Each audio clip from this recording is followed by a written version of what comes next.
And when you hear that sound, it's time for Talk of the Bay on K-Squid. I'm Rachel Ann Goodman, and today we'll be talking about the 100th anniversary of the Giant Dipper roller coaster and the history of the Santa Cruz Beach Boardwalk, its role in sparking tourism in the region, and some fun facts you may not know about this wonderful seaside amusement park that is so beloved for generations. That's the first half. And in the second half, we'll be talking to Kevin Adler. He's the author of a book called When We Walk By, about solving the crisis of homelessness in our country, and especially in California.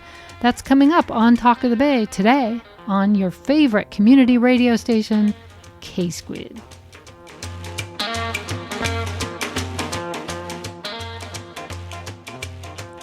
Well, I'm very pleased to welcome to the K-Squid microphones once again Jessie Durant, the archivist for the Santa Cruz Seaside Company. And archivists, they keep things, don't they? We do, yes. Thank you for having me, Rachel. Thanks and happy birthday, roller coaster. We're going to play in just a minute a sound of the roller coaster. 100 years is a long time. We assume it's being maintained regularly. Yes. It wouldn't last 100 years if it wasn't. That's right. What are some of the things that break on a roller coaster? Well, the Dipper is pretty simple mechanics. There's a chain that pulls you up to the top of the big hill, and after that, it's all gravity. So the rest of that, you're just going until the brakes get you at the station back again. So they're constantly checking the structure to make sure that it's safe and sound, and no wood pieces need to be replaced. And if they do, they replace them. And then, the train cars get maintained, and the chain gets greased, and the belt gets tightened, and all of that kind of stuff. So it's somebody's job to do all that every day, all day. Exactly. We have a team of 6 coaster mechanics. Wow. Yeah. That's a specialized field. Mm-hmm. Really? Yeah. Yes. What did you do in your last job? I was a roller coaster mechanic. Okay, you're hired. Yeah. Yeah. So what are some fun facts about the roller coaster? Just some fun stats, besides the fact that it turned 100 in May, I think on the 17th. Yep, May 17th was its 100th anniversary. So aside from that, it was built in just 47 days back in 1924 at a cost of $50,000. Just thinking about anything getting built in 47 days nowadays just seems impossible. That's $1,000 a day approximately. Yeah. Still, that's a bargain. Right. But that's back then. It probably would cost a lot more. Yeah. Yeah, that's cool. What are some other fun facts? The person whose idea it was to build it and who came to the Santa Cruz Seaside Company and proposed replacing the L.A. Thompson Scenic Railway was Arthur Loof, and he was the son of Charles Loof, who built and carved the carousel that we have at the boardwalk. So he is a family business of amusement rides, and he came and proposed. He had built a Big Dipper in San Francisco, and so he came to the management and said, let me build a coaster for the Roaring Twenties that fits in. And they said, okay. And he built it. It's really become the iconic picture. If you do a search on images for Santa Cruz, you will find mostly pictures of the boardwalk with the big roller coaster in the very center of the photograph. Amazing. Now, it's one of the longest opened amusement parks in the whole country, in California, right? Yeah, it's the oldest seaside amusement park in California that's been continuously operating. So originally we date ourselves to 1907. So over 117 seasons of fun we've been providing, and it's changed a lot over those years. We can talk about the other rides and the changes it's wrought and what it was like way back then, but I thought maybe we would just play a little for fun. The sound of a roller coaster. Now, if you've been on this roller coaster, maybe you'll relive those moments of terror, especially this part.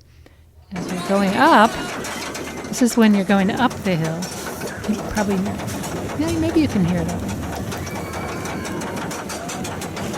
You can hear people are already screaming, and they're just reaching the summit, and now they're going over the very big crest. Here they go. Here we go.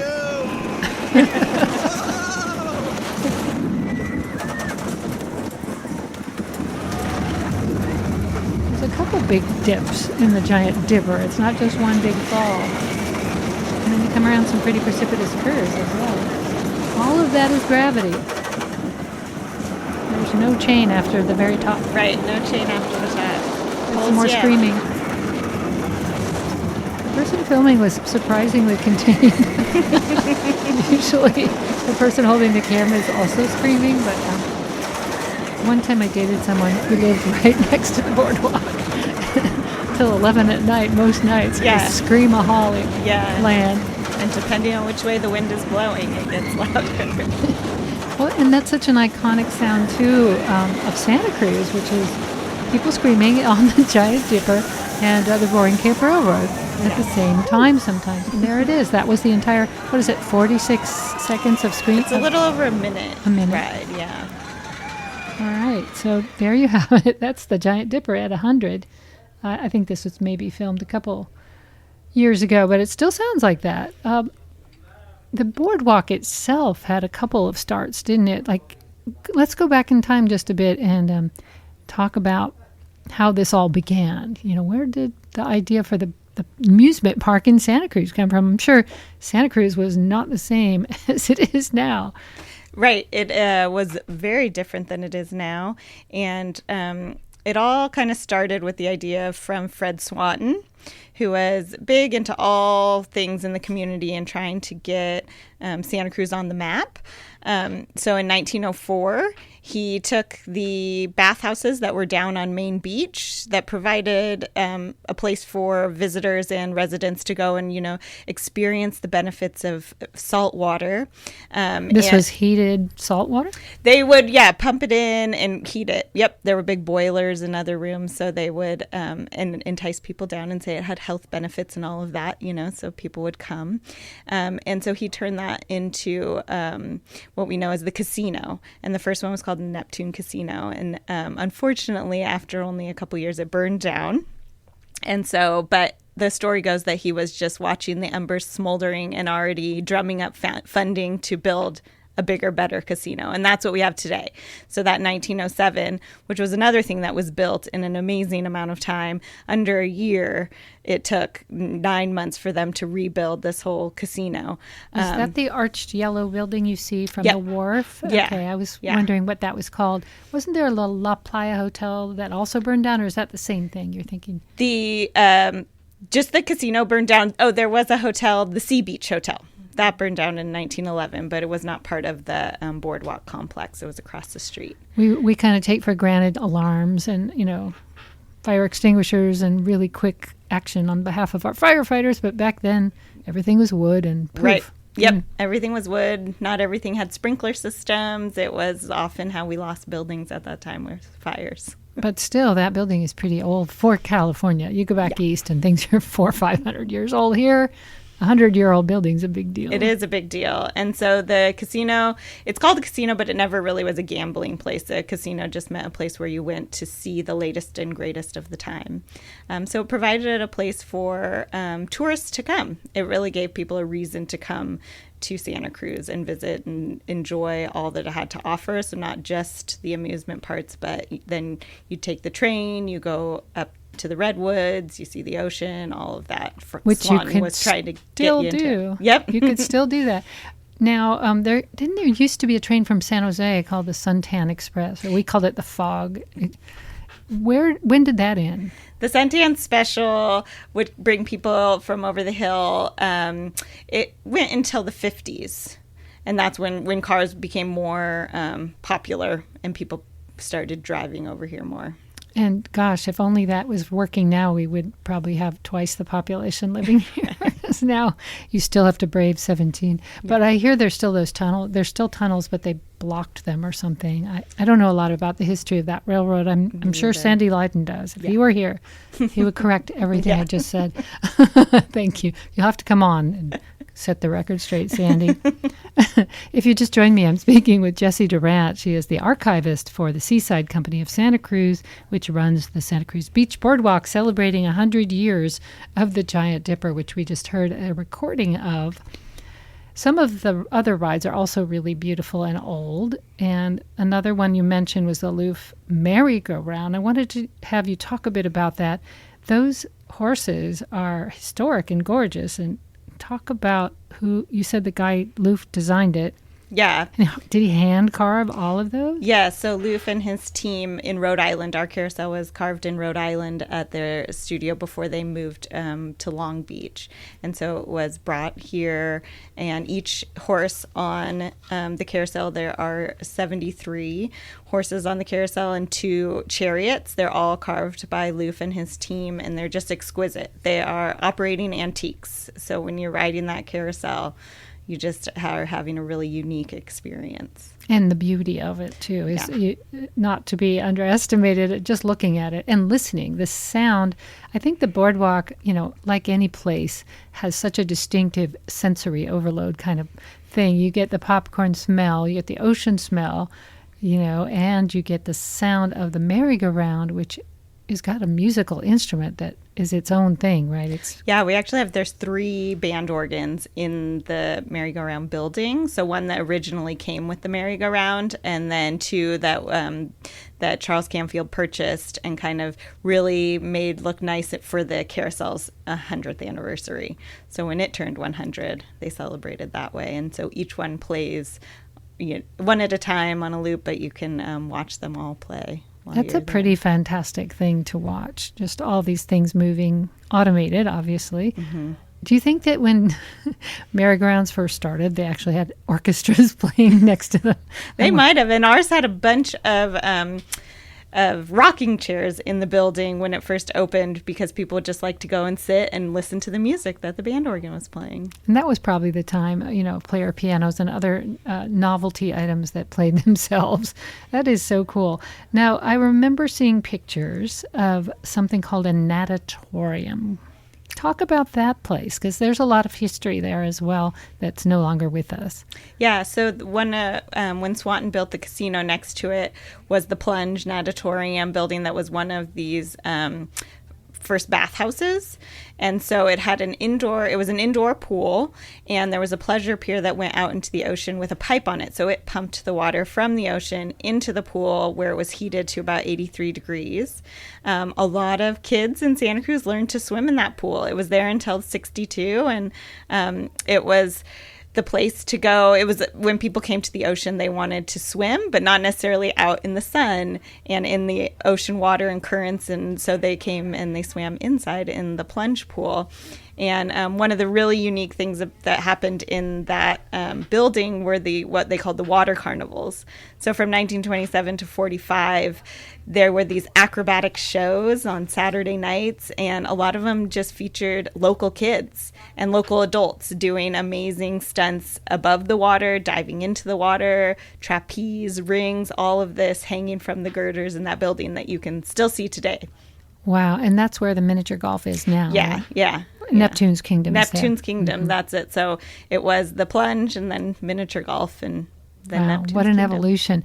I also heard a story about some daredevil stuntmen that used to come off the building into the water on fire. Tell me about those guys. That's pretty wild, even for Santa Cruz.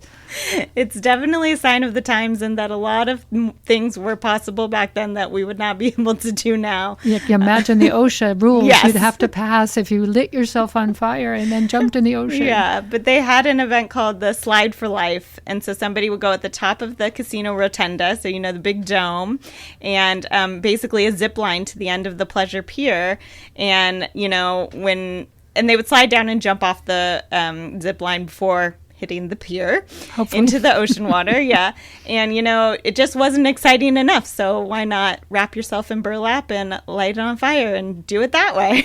So I hope nobody got hurt. I think everybody survived. So hope your burlap is wet enough to burn slowly. I don't think they let them do that very often. Well, we're going to offer people a question or two if they have one.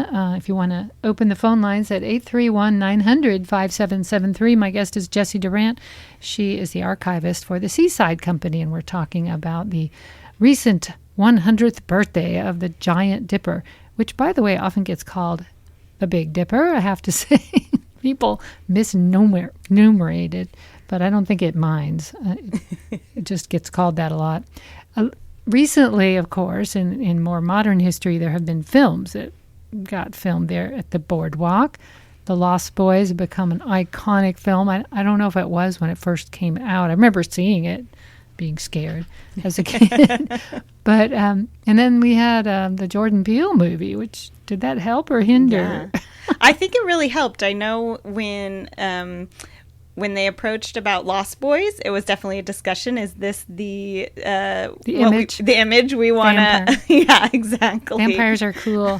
But they took a chance, and it worked out, and now it is a big hit. That movie, it's playing this month, I think, for one of the first movies on the beach. That is such art imitating life to show that movie at the place it was filmed. Yeah. That's great.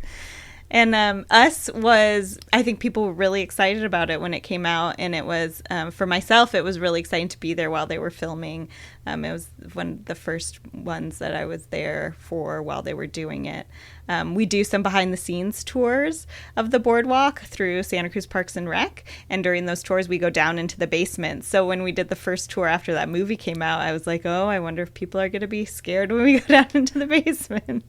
Well, that certainly is possible. And are you going to show that movie at the boardwalk? It's not. We have showed it during Halloween time. Yeah. Oh, it is really scary. Yeah.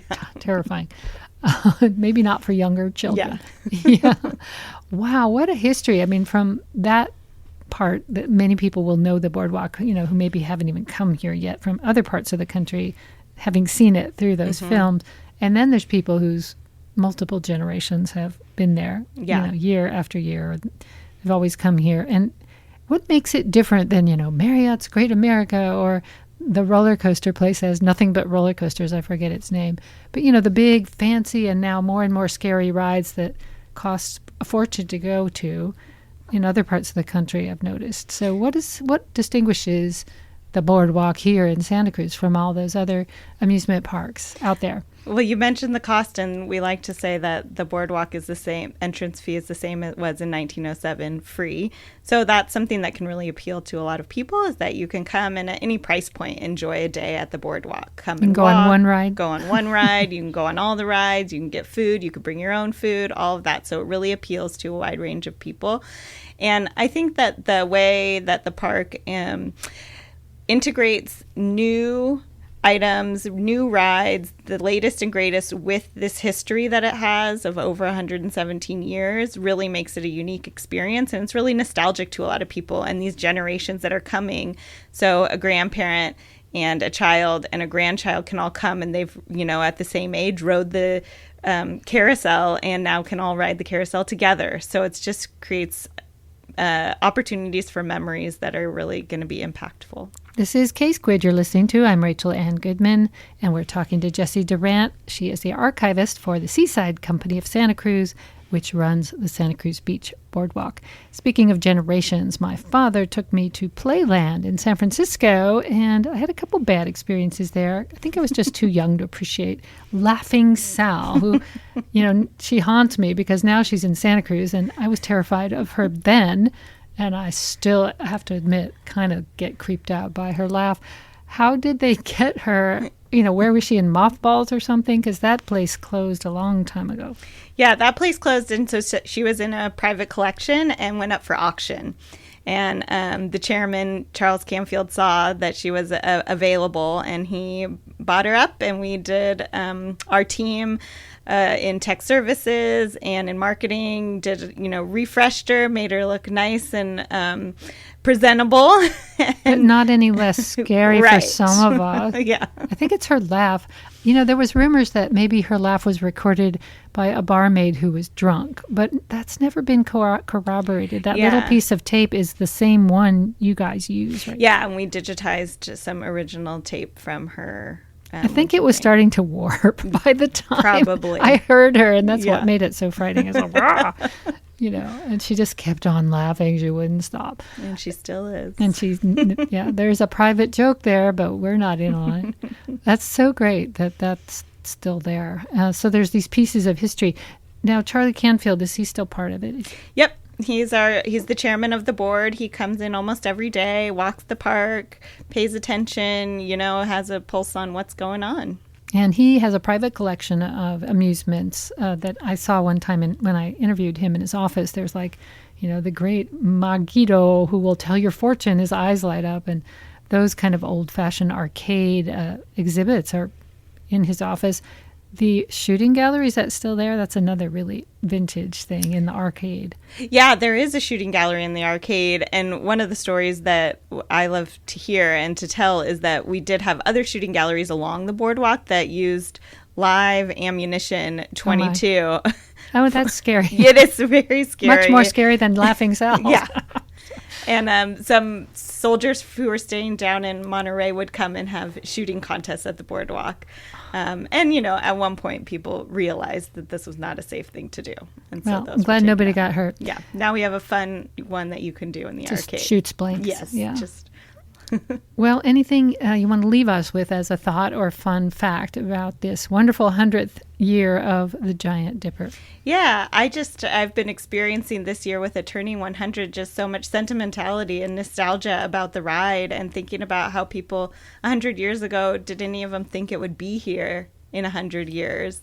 And we just have some really fun things to celebrate it this year. Every Wednesday is Dipper Days, where it's just $1 to ride the Giant Dipper. So you can come on down and take a ride or 2 or 3. And we're also doing a fan art contest. We did this when it turned 95 also, but you can go to dipper.beachboardwalk.com to put in entries, photography, paintings, cakes, anything really creative. Get creative at what inspires you about the Giant Dipper and submit your art to the contest. It sounds really fun and participatory. One more philosophical question to end our interview. Why do you think people like to be scared to death on rides? I think that, and especially at the boardwalk, you come and you feel really safe. And so it's kind of this, that ultimately you're going to be safe. So it's a controlled chaos kind of feeling. And so it's okay to have fun and scream, and it's going to be okay in the end. Your body doesn't know it, but somehow your intellect does. Right. Yeah. That's great. Well, it's a wonderful note to end on. I want to thank you, Jessie, for coming in, braving traffic this afternoon, and making it into K-Squid. We really appreciate your time. Thank you for having me. It was fun. All right. Happy birthday, Giant Dipper. Thanks so much. And coming up next, we have an interview with Kevin Adler. He's the author of a book, When We Walk By, exploring the issue of homelessness and how to solve it. He's had some amazing successes, actually, with his nonprofit in giving people basic income, and how many people that has lifted out of living on the streets. That's coming up in just a moment. And after that, we'll have Ask Dr. Dawn at 6 o'clock. So we hope you stick around for that and a whole lot more here on K-Squid. I'm Rachel Ann Goodman. Thanks for tuning in tonight.